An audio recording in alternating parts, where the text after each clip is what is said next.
प्रिय विद्यार्थियों, class 11th subject mathematics की ऑनलाइन क्लास में आपका स्वागत है।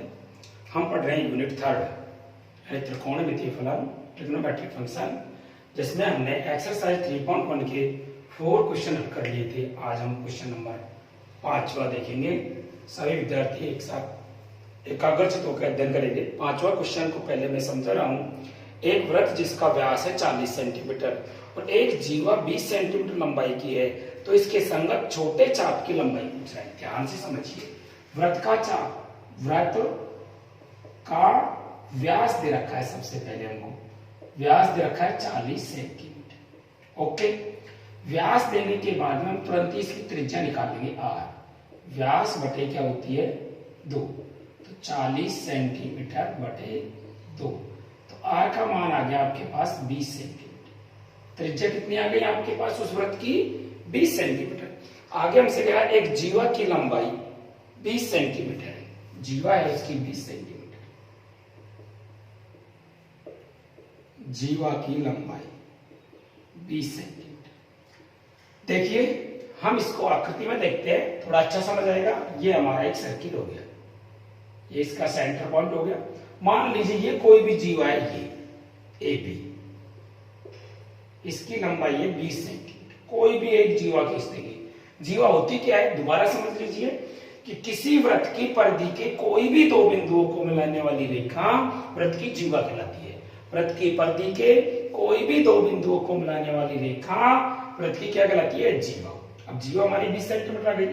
अब जीवा के दो सिरे हैं ए और बी। यदि इन दोनों सिरों को हम वृत्त के केंद्र से मिला देते हैं, ये ए से मिला दिया, ये किससे मिला दिया, बी से। बड़े ध्यान से देखना। अब वृत्त की परिधि पर स्थित किसी भी बिंदु को जब आप वृत्त के केंद्र से मिला देते हो तो वह वृत्त की त्रिज्या बढ़ जाती है। तो ये ओ ए वृत्त की त्रिज्या हो गई और ओ बी वृत्त की त्रिज्या हो गई। वृत्त की त्रिज्या हमने पहले से ही कितनी निकाल रखी है, 20 सेंटीमीटर। ये भी 20 सेंटीमीटर आ गई और ये भी कितनी आ गई, 20 सेंटीमीटर। अब आपको इसमें स्पष्ट रूप से दिखाई दे रहा है कि जो ओ ए बी एक त्रिभुज बन रहा है, इसकी सभी भुजाएं समान हैं। तो यहां लिख सकते हैं, यहाँ अतः त्रिभुज ए ओ बी समबाहु त्रिभुज है। समबाहु त्रिभुज है। अब आप जानते हो, हमने पिछली कक्षाओं में अध्ययन किया है कि समबाहु त्रिभुज का प्रत्येक कोण समान होता है। तो समान होता है, आप जानते हो त्रिभुज के तीनों कोणों का योग 180 डिग्री होता है। तो 3 का भाग दे देंगे तो कितना आएगा, 60 डिग्री। समबाहु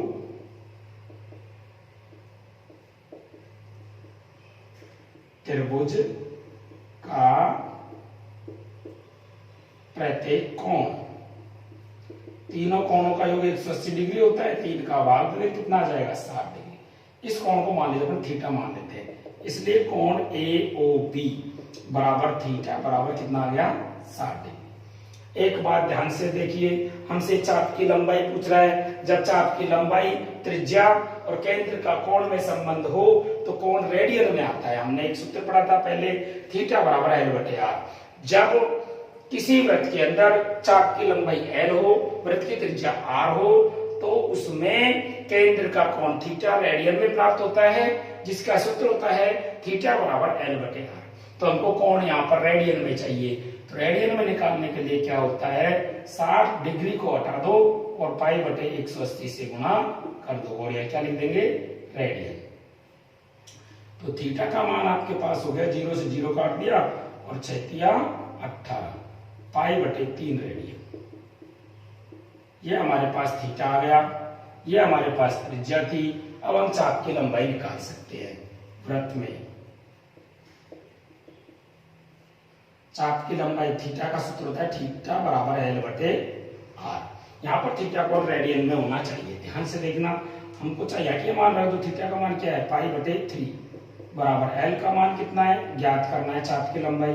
आर का मान कितना है, देखिए 20 सेंटीमीटर। तो आप इसको वज्र गुणा कर सकते हो, एल गुणा 3 बराबर 20 गुणा पाई। तो आप लिख सकते हो एल बराबर 20 पाई बटे 3 सेंटीमीटर।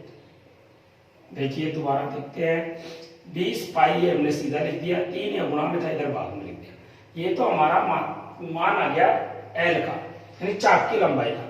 यहाँ पर भी आप जोड़ सकते हो, यदि आगे इसको करना चाहते हो तो मैं आपको खोल के बता देता हूँ। एल बराबर होता है 20 पाई का मान 22/7 और बटे में 3 ये सेंटीमीटर। एल बराबर हो गया 22 गुणा 2 करेंगे 44,440 बटे 21 सेंटीमीटर। और इसका भाग देना चाहो भाग दे सकते हो, 21 दूना 42, 2 जीरो भाग नहीं जाएगा, 0 10 21 नम्मा 189। तो एल का मान हो गया ये 20.9 सेंटीमीटर। आप इसको यहां तक भी कर सकते हो, इसको यहां तक भी कर सकते हो। मेन चीज क्या थी समझने की, वो मैं एक बार पुनः बता देता हूं। वृत्त का व्यास दिया गया था 40 सेंटीमीटर, तो व्यास से हम तुरंत ही त्रिज्या निकालते हैं, क्योंकि अब तक हमने जितने भी क्वेश्चन पढ़े हैं तुरंत हम व्यास से त्रिज्या निकालते हैं। पिछली कक्षाओं में भी व्यास देता था, तुरंत त्रिज्या निकाल देते। जीवा की लंबाई 20 सेंटीमीटर, यहाँ हमने एक वृत्त बना दिया, इसमें जीवा खींच दी ए बी 20 सेंटीमीटर। जीवा के दोनों सिरों को हमने वृत्त के केंद्र से मिला दिया। तो आपको पता है जीवा के दोनों सिरों को आप वृत्त के केंद्र से मिलाओगे तो वो त्रिज्या हो जाएगी। क्या हो जाएगी? वो त्रिज्या। अब त्रिज्या हमने 20 सेंटीमीटर निकाली, ये भी 20 सेंटीमीटर आ गई। अब हमारे पास एक त्रिभुज बन गया OAB। OAB त्रिभुज के अंदर OA भुजा 20 सेंटीमीटर, AB भुजा 20 सेंटीमीटर और OB भुजा भी 20 सेंटीमीटर। OA, OB और AB तीनों भुजाएं 20-20 सेंटीमीटर है, तो हम इसको समबाहु त्रिभुज बोलेंगे। समबाहु त्रिभुज में प्रत्येक कोण समान होता है। एक बात हम जानते हैं, किसी भी त्रिभुज के अंदर तीनों अंतःकोणों 180 डिग्री होता है, जिसमें 3 का भाग देके प्रत्येक कोण का मान 60 डिग्री निकाल लिया। तो इस केंद्र के कोण की जरूरत होती है, 60 डिग्री को रेडियन बदलने के लिए पाई बटे 180 से गुणा कर दिया। तो ये पाई बटे 3 रेडियन आ गया। थीटा आपके पास है, आर आपके पास है। तो हम जब आपके सवाल में चाप की लंबाई दी गई हो, त्रिज्या दी गई हो, तो कोण का मान रेडियन में निकालने के लिए थीटा बराबर एल बटे आर सूत्र काम में लेते हैं। यहाँ हमने मान रख दिया, एल का मान 20 पाई बटे 3 आ गया। कितना आ गया एल का मान? 20 पाई बटे 3 प्राप्त हो गया। अब इसको यदि यहाँ चाहो तो यही छोड़ सकते हो, और आगे यदि आप करना चाहते हो तो आगे भी कर सकते हैं। आगे करने में क्या है, सिर्फ हमको पाई का मान रखना है। पाई का मान 3.14 रख सकते हो या 22/7 रख सकते हो। देखो जब हमको कुछ दिया नहीं गया हो पाई का मान, तो हमेशा 22/7 रखेंगे। जब हमसे कहे तो ही 3.14 लिखना है, तो हमेशा कितना लिखेंगे? 22/7। क्लियर? अब हम देखते हैं क्वेश्चन नंबर अगला।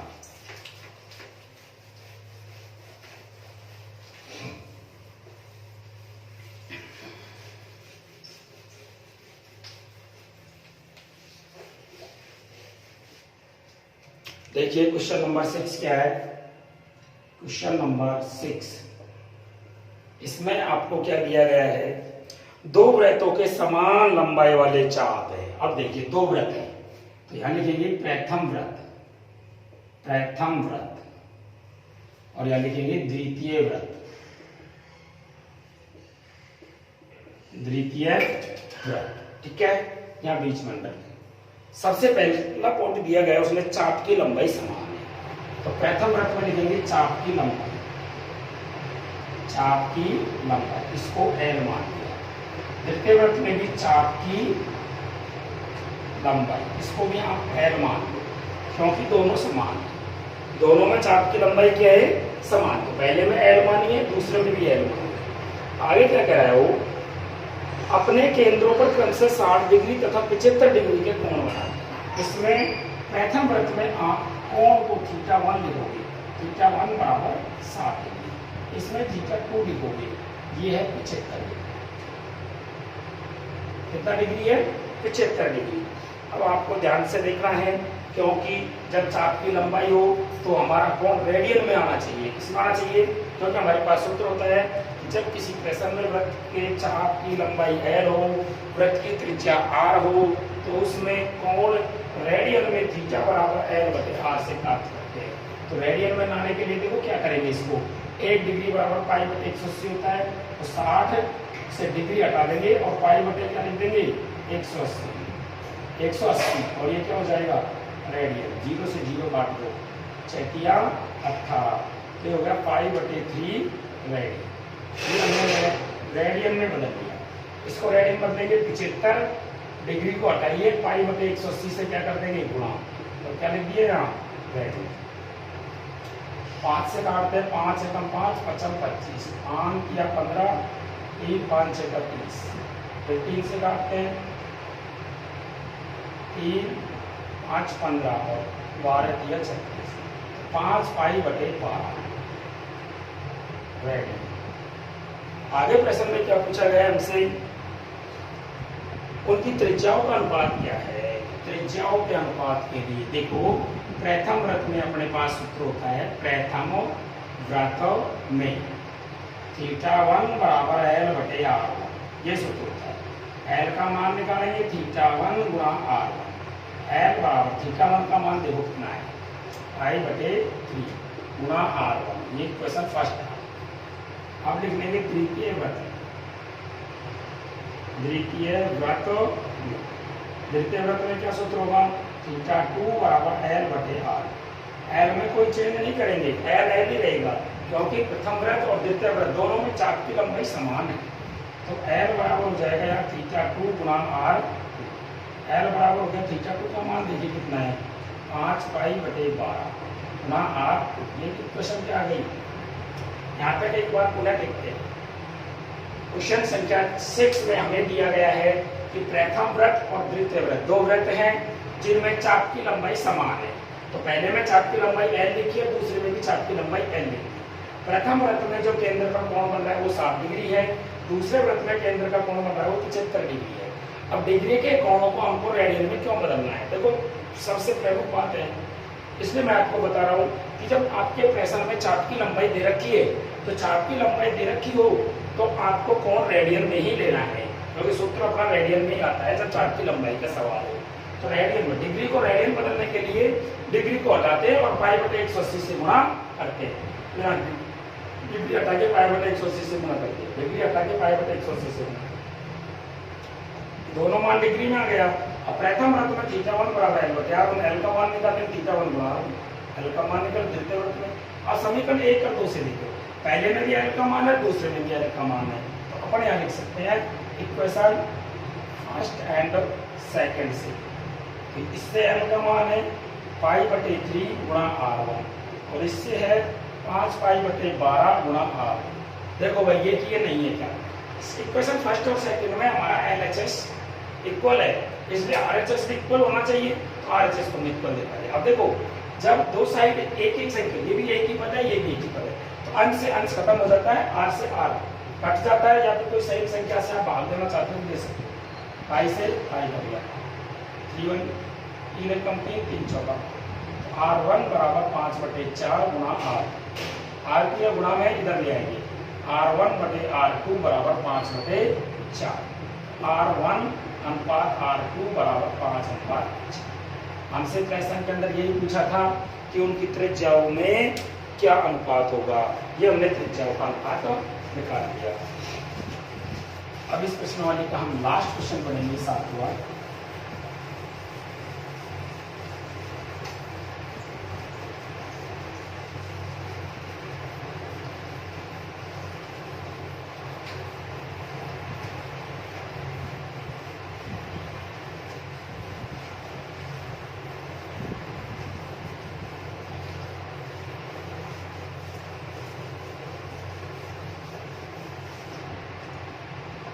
क्वेश्चन नंबर 7 देखते हैं।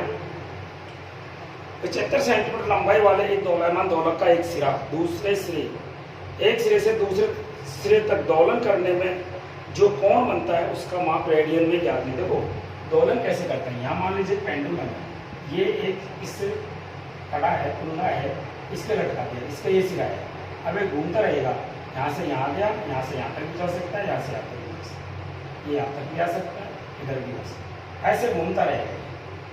क्या करेगा, ऐसे घूमता रहेगा। अब घूमने पर देखो इसकी लंबाई देखिए 75 सेंटीमीटर, कितनी देर की है इसकी, तो ये भी 75 होगी, यहाँ पे 75 लिखेंगे और यहाँ पे 75 लिखेंगे। और यदि आपको पता है इसको चारों तरफ ऐसे घुमा देते हैं तो ये 75 रहेगी, लेकिन आप जानते हो ये सेंटर पॉइंट हो जाएगा और ये जो लंबाई है जो क्या हो जाएगी, पेंडुलम की त्रिज्या हो जाएगी। तो R बराबर कितना लिखेंगे, 75 सेंटीमीटर।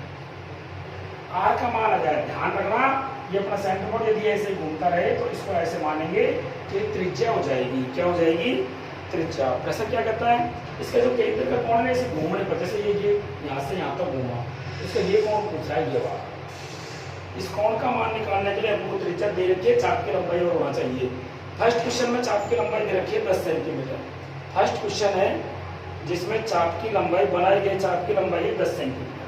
फर्स्ट क्वेश्चन में चाप की लंबाई को एल से लिखेंगे, कितनी है? 10 सेंटीमीटर। इसलिए थीटा बराबर होता है एल बटे आर। तो थीटा बराबर एल का मान कितना है? 10, आर का मान कितना है? 75। थीटा बराबर 5 का भाग जा रहा है, 2 5 से 5, 2 25, 2 बटे 15 रेडियन। क्योंकि ये जो मान आता है रेडियन में आता है। किसमें आएगा ये मान? रेडियन। दूसरा क्वेश्चन देखते हैं। आर वही 75 सेंटीमीटर रहेगी और इसमें चाप की लंबाई कितनी दी है दूसरे क्वेश्चन में? 15 सेंटीमीटर। 15 सेंटीमीटर। तो थीटा बराबर निकालेंगे एल बटे आर रेडियन। थीटा बराबर हो गया, एल का मान कितना हो गया? 15, आर का मान कितना हो गया? 75 रेडियन। थीटा बराबर 15 का भाग जा रहा है, सरल हो रहा है क्वेश्चन। 15 एकम 15, 15 5 75, 1 बटे 5 रेडियन। तीसरा प्रश्न देखते हैं अपन। 21 सेंटीमीटर। क्या है ये? चाप की लंबाई। एल बराबर 21 सेंटीमीटर और आर का मान वही कितना रहेगा? 75 सेंटीमीटर। थीटा का मतलब हो गया एल बटे आर। एल का मान 21 बटे 1 यानी वो रेडियन। एल का मान है 21, आर का मान है 75 रेडियन। 21 75 में 3 का भाग जा रहा है, 3 7 21, 3 दूना 6, 1 3 5 15 रेडियन। देखो बिल्कुल सिंपल काम है। क्वेश्चन नंबर 7 के तीनों प्रश्नों में त्रिज्या हमको 75 रखेगी हमेशा। सिर्फ इसकी जो ये चाप की लंबाई है ना, ये कम हो रही है, ज्यादा हो रही है, ये वाली ये बढ़ भी रही है, कम भी हो रही है। इसके यानी त्रिज्या दे रखी है और चाप की लंबाई दे रखी है। तो सीधा सा काम है कि त्रिज्या एल बटे आर, यानी चाप की लंबाई में आप त्रिज्या का भाग दे दो। चाप की लंबाई में किसका भाग दे देंगे? त्रिज्या का। और मान किसमें आएगा? रेडियन में। किसमें मान आएगा? रेडियन में। और रेडियन के मान को यदि आपको डिग्री में बदलवाए, किसमें बदलवा दे? डिग्री में बदलवा दे, तो आपको ध्यान रखना है डिग्री में बदलने पर 180 बटे पाई से गुणा कर देंगे, है ना, और रेडियन को हटा देंगे। देखो ये हमारी 3.1 कंप्लीट एक्सरसाइज हो चुकी है। अब हम 3.2 करने के लिए देखिए, जैसे जैसे आगे बढ़ते जाएंगे सूत्रों का उपयोग होते जाएगा। एक तो हम 10वीं क्लास के जो मेथड थे, यानी जो हमारे सूत्र आए थे, जो सरसविक आए थी, उनको निश्चित रूप से ध्यान रखेंगे। देखो मेरी बात सुनिए, मैं आपको थोड़ा सा हिंट दे रहा हूँ, काम में आने की चीजें। जैसे हमने एक 10वीं क्लास में लाल बटे कक्का से सूत्र पढ़ा था, इसका वैसे कोई उपयोग नहीं है 11वीं क्लास में, फिर भी मैं आपको बता देता हूँ। तो साइन थीटा का मान हो जाता है लंब बटे कर्ण, ठीक है, और कॉस थीटा का मान हो जाता है आधार बटे कर्ण। इसके बाद में टेन थीटा का मान हो जाता है लंब बटे आधार, एल बटे ए, लंब बटे आधार। 4 इनके 3 इनके उल्टे हो जाएंगे, जिसे कॉट थीटा का मान हो जाएगा आधार बटे लंब। 5वां है सेक थीटा का मान हो जाएगा, सेक थीटा का मान कर्ण बटे आधार। उसके बाद में छठा है साइन थीटा होता है कोसेक थीटा, कोसेक थीटा का मान हो जाएगा कर्ण बटे। इसके बाद में मैं आपको देखो साइन कोस टेन तो होती है। इसके बाद मान लो सेक थीटा का सूत्र होता है जो 1 बटे कॉस थीटा होता है, यानी कॉस का उल्टा सेक होगा, सेक का उल्टा कॉस होगा, ये ध्यान रखना। 8वें में कॉट थीटा, इसका मान होता है 1 बटे टेन थीटा। 9वां में कोसेक थीटा, इसका मान होता है 1 बटे sine theta.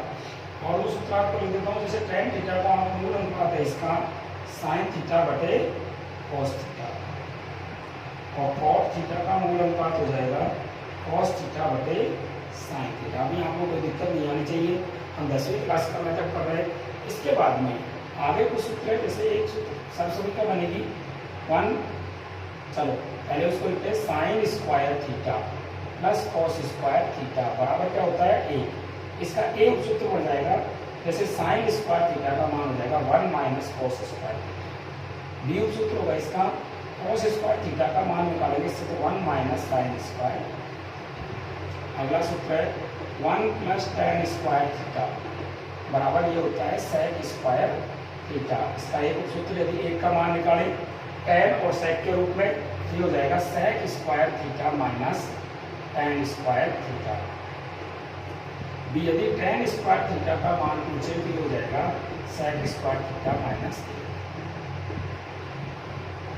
1 plus cot square theta बराबर ये हो जाएगा cosec स्क्वायर थीटा। ठीक है, इसका एक उपसूत्र बढ़ेगा 1 बराबर cosec square theta minus cot square theta. दूसरा यदि cot स्क्वायर थीटा का मान निकालना है तो जाएगा cosec स्क्वायर थीटा माइनस। देखिए ये सूत्र वैसे उपयोग कम होंगे लेकिन इनका याद होना बहुत जरूरी है, हमको दिमाग में सेट होने चाहिए, आगे भी जो सवाल पढ़ेंगे उनमें काम में आएंगे, हल्के फुल्के आते रहेंगे, इसलिए मैंने एक बार आपको ये टाइप के सूत्र लिखा दिए। और भी देखो क्या सूत्र है, पूरा कोणों के अनुपात हैं,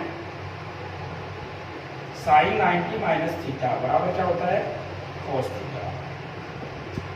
कॉस 90 माइनस थीटा बराबर क्या होता है sine theta. tan 90 minus theta बराबर क्या होता है cot थीटा।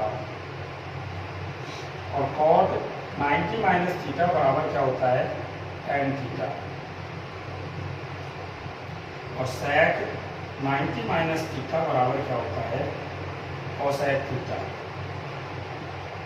और 20वां cosec 90 माइनस थीटा बराबर क्या होता है। देखो यहाँ तक हम पिछली कक्षा में पढ़ चुके हैं, अब इसी कड़ी को जब आप आगे बढ़ाते हो, देखो मैं आपको चतुर्थांश की बात बता रहा हूँ, यहाँ चतुर्थांश को पढ़िए आप जानते हो यहाँ पर 0 डिग्री होता है, इसके बाद में यहाँ पर सेंटर पॉइंट होता है O, जिसको मूल बिंदु बोलते हैं। यहाँ 0 डिग्री से कौन शुरू होता है, ये कौन 0 डिग्री का है, यहाँ पर कौन 90 डिग्री का है, और यहाँ पर 180 डिग्री का है, और यहाँ पर 270 डिग्री का है, और यहाँ वापस 360 डिग्री। यदि आप इसको, ये तो मैंने डिग्री में लिखा है, यदि रेडियन में लिखते हो तो ये हो जाएगा 0 डिग्री, और 90 को लिख दोगे आप π/2, और 180 को लिखोगे पाई, और 270 का हो जाएगा 3π/2, 3π/, और ये हो जाएगा 360 डिग्री को 2π। क्या बोलोगे आप। अब ये जो कोण मैंने लिखे हैं, ये जो लाइन इंगित कर रखी है ना, इनके कोण, जैसे यहाँ से और यहाँ तक का कोण बना दिया तो ये 90 डिग्री आएगा, और किसी ने यहाँ तक और यहाँ तक बना दिया ये वाला कोण। तो जैसे मैं आपको बता दूं, ये लाइन और इस पर दोबारा इसी पर खींचना है आपको, तो ये आएगा 0 डिग्री का कोण। कितने डिग्री का, और इस लाइन और इस पर दोबारा यहाँ तक ये खड़ी लाइन खींचनी, तो ये कोण होता है 90 डिग्री का। कितने डिग्री का, 90 डिग्री का। ये लाइन और इसके नीचे अगर ये लाइन खींच दी जाए तो यहाँ से और यहाँ तक का कोण ये बनेगा 270 डिग्री, और ये लाइन और इस पर दोबारा इसी कोण को, तो ये पूरा कोण बन जाएगा 360 डिग्री का। तो 0 डिग्री 360 डिग्री। अब इसके बाद में 750, इसके गुणज में होते जाएंगे। तो एक प्रमुख बात तो अपन ये सीख रहे हैं कि किसी भी बिंदु के एक पूरा चक्कर लगा दें तो 360 डिग्री का कोण बनता है। अभी हमने पिछले सवाल में पढ़ा था, एक परिक्रमण में कितना कोण बनता है 360 डिग्री, डिग्री में तो 360 है, और यदि रेडियन में लेते हैं तो 2π है। अब एक बात और आप विशेष तरीके से याद रखना, फर्स्ट चक्कर में 360, दूसरे चक्कर में 720, तीसरे चक्कर पूरा करने पर 360 और 720 में 1080, यानी 2π। एक चक्कर में पूरा करने पर कौन रेडियन में लेंगे 2π, 2 चक्कर में 4π, 3 चक्कर में 6π, 8π, 10π, ऐसे कोण बनते जाएंगे, ये ध्यान रखना। अब ये तो अपने मुख्य बिंदुओं की बात हो गई, अब आ जाते हैं इनकी बात, इनके बीच वाले कोण। देखो 0 डिग्री से लेकर 90 डिग्री के बीच में, 0 डिग्री से लेकर 90 डिग्री है, 0 से लेकर 0 डिग्री से 90 डिग्री, छोटे कोष्टक में रखने से क्या इसमें पढ़ लेंगे अपन। इसका मतलब होता है 0 से 90 के बीच में, और इसमें यहाँ पर मान का मतलब होता है 90 डिग्री से लेकर 180 डिग्री के बीच के मान, यहाँ से यहाँ, ठीक है, यहाँ से यहाँ तक का मतलब क्या है 180 डिग्री से बड़ा और 270 डिग्री से छोटा, लेकिन इनके बराबर नहीं होना चाहिए कोई भी। 180 से बड़ा 270 से छोटा, यहाँ से यहाँ तक का मान क्या आएगा 270 डिग्री से बड़ा और 360 डिग्री से छोटा। अब सुनो मेरी बात, मैं आपको बताऊं, इस जो भाग है इसको बोलोगे आप फर्स्ट चतुर्थांश, फर्स्ट चतुर्थांश, इसको बोलते हैं अपन सेकंड चतुर्थांश, इसको बोलेंगे थर्ड चतुर्थांश, इसको बोलेंगे फोर्थ चतुर्थांश। फर्स्ट राउंड की बात कर रहा हूं, जब आप पहला चक्कर में चलते हो तो इसके बीच में 0 डिग्री से बड़ा हो चाहे 1 पॉइंट ही बड़ा हो और 90 से छोटा हो चाहे 1 पॉइंट ही छोटा हो, तो वो मान फर्स्ट चतुर्थांश में आएगा। इसमें आएगा वो फर्स्ट चतुर्थांश में आएगा और 90 डिग्री का मान फिर ये आ जाएगा। 90 का मतलब 90 से यदि थोड़ा सा भी बड़ा है और 180 से छोटा है तो वो सेकंड चतुर्थांश में आएगा और 180 का कौन बढ़ेगा तो फिर सीधा बन जाएगा 180 का। तो 180 का चलो अपन बनाया नहीं, बढ़ा देता हूँ कि यहाँ से यहाँ तक का ये और फिर इसको सीधा ही ऐसे खींच दे, ये कोण 180 डिग्री का है। कितना डिग्री का है ये पूरा 180 डिग्री का है। अब 180 से बड़ा हो थोड़ा सा ही चाहे 270 छोटा हो तो ये थर्ड चतुर्थांश होता है। 270 से बड़ा हो और 360 से छोटा हो तो फोर्थ चतुर्थांश है। फिर पांचवें भाग में पांचों राउंड इसमें एक चक्कर पूरा होने पर दोबारा इसमें जाएंगे तो 360 से बड़ा होगा और 360 प्लस 90 450 से छोटा, 360 से बड़ा 450 छोटा भी मान इसी में आएगा। अब मैं आपको कुछ कोण की स्थितियां बता देता हूँ। ये जो पहला चतुर्थांश है ना, इसमें आल पॉजिटिव आता है। आल पॉजिटिव का मतलब है साइन भी पॉजिटिव में, कॉस भी पॉजिटिव में, एन भी पॉजिटिव में, कॉट भी पॉजिटिव में, सेक भी पॉजिटिव में और कोसेक भी पॉजिटिव। आल पॉजिटिव में इसको लिखने का तरीका 0 से 90 डिग्री रहेगा, तो इसको 90 माइनस थीटा के रूप में लिखेंगे। लिखेंगे कैसे इनको कोण को, 90 माइनस थीटा का कोई भी कोण हो तो वो प्लस में आएगा, इसमें आएगा ये लिखा गया। अब ये जो चतुर्थांश है इसमें दो रास्ते से आप प्रवेश कर सकते हो, 90 प्लस थीटा से और 180 माइनस थीटा से। 90 प्लस थीटा से और 180 माइनस थीटा से, दोनों में सेकंड चतुर्थांश आता है। और सेकंड चतुर्थांश में ध्यान रखना साइन पॉजिटिव और कोसेक पॉजिटिव होता है और शेष नेगेटिव होता है। शेष क्या होता है? नेगेटिव। इसमें भी दो रास्ते हैं जाने के तीसरे चतुर्थांश में, 180 में प्लस करके 270 में से माइनस करके। तो इसमें ध्यान रखना आप tan पॉजिटिव आएगा और cot पॉजिटिव आएगा और शेष सभी चारों अनुपात किसके आएंगे? नेगेटिव आएंगे। चौथे में 270 से बड़ा और 360 से छोटा मान है तो वो चौथे चतुर्थांश में होता है। इसमें cos पॉजिटिव होगा और sec पॉजिटिव होगा। उसके बाद में शेष सभी मान किसके आएंगे? नेगेटिव। अब जो प्रमुख बात है वो मैं आपको बता देता हूँ। यदि y अक्ष है अपना खड़ा हुआ, y अक्ष से संबंधित कोई भी कोण है तो वे कोण अपने पूरा कोण में बदल जाते हैं। जैसे cos 90 माइनस थीटा है तो cos 90 minus theta 90 minus theta sine theta बदलेगा। अब cos 90 प्लस थीटा हो, अब देखो मेरी बात समझने की कोशिश करना कि cos को 90 प्लस थीटा करेंगे तो cos साइन में बदलेगा, लेकिन 90 प्लस करने पर दूसरे चतुर्थांश में आगे क्या लगा रहे हैं cos, तो cos देखोगे किसमें? माइनस में। तो साइन और कोसेक प्लस में है, cos किसमें है? माइनस में। तो cos का चिन्ह माइनस लगा देंगे। देखिए ऐसे मैं आपको बता रहा हूँ, इसमें थोड़ा सा एग्जांपल दे रहा हूँ, मान निकालना बता रहा हूँ आपको। तो ये ध्यान रखना है कि y अक्ष कभी भी काम में आए, y अक्ष का मतलब है 90 डिग्री और 270 डिग्री में कोई जुड़े या घटे तो वो अपने पूरक कोण में बदल जाते हैं। 90 डिग्री में कोई भी जुड़े तो इधर, घटे तो इधर, और 270 डिग्री में कोई जुड़े तो इधर, कोई घटे तो इधर। 270 डिग्री हो या 90 डिग्री हो, यानी y अक्ष का मान अपने पूरक कोण में बदल जाता है। जैसे मैं आपको एक एग्जांपल देके बताता हूँ, और एग्जांपल आपको मान निकालना है cos 135 डिग्री का। इसका मान कैसे निकालेंगे? तो cos इसको आप लिख सकते हो 90 प्लस 45, लिखोगे नहीं लिखोगे? तो ये आपका सूत्र हो गया cos 90 प्लस थीटा वाला। 90 प्लस थीटा में देखिए मैं आपको बता दूं कि cos 90 प्लस थीटा का सबसे पहले आपको चतुर्थांश देखना है। क्या देखना है? चतुर्थांश। चतुर्थांश कौन सा है इसका? सेकंड। सेकंड में cos किसमें है? माइनस में। तो साइन है cos प्लस में, तो ये माइनस लगा दिया। अब cos 90 प्लस, अब मैंने बताया था आपको कि 90 270 में कोई भी कोण हो तो पूरक में बदलेगा, तो cos को क्या कर देंगे, cos का पूरक क्या होता है, sin, और ये इसी प्रकार यह मान लो आपको 310 tan 310 डिग्री का मान निकालना है, तो इसको आप क्या लिख दोगे कि tan 270 डिग्री प्लस 40, चलो 10 की जगह 15 कर लेते हैं, कितना हो गया 45 डिग्री, तो 270 में 45 जुड़ रहा है, 270 में जुड़ रहा है तो इसमें जाएगा, तो सबसे पहले दी जाए कौन चतुर्थांश की बात हो गई, चौथे की, चौथे में tan देखो किसमें है, माइनस में, तो माइनस लगा दिया, तो यहाँ tan लगा देंगे, और ये 45, नहीं, सबसे पहले तो हमने माइनस लगा दिया, क्या लगा दिया, माइनस, क्यों लगाया ये समझ लो, क्योंकि चौथे चतुर्थांश में tan किसमें, माइनस में। अब ये जो y अक्ष का कोण है 270 का, तो tan अपने पूरे में बदल जाए, क्या आ जाएगा 4, ये 45, ऐसे हम मान निकालेंगे। एक बार दोबारा से आपको ध्यान रखना है, इसको सबको बता के ये चीज आपको ध्यान रखनी है, प्रमुख रूप से इसको देखना है,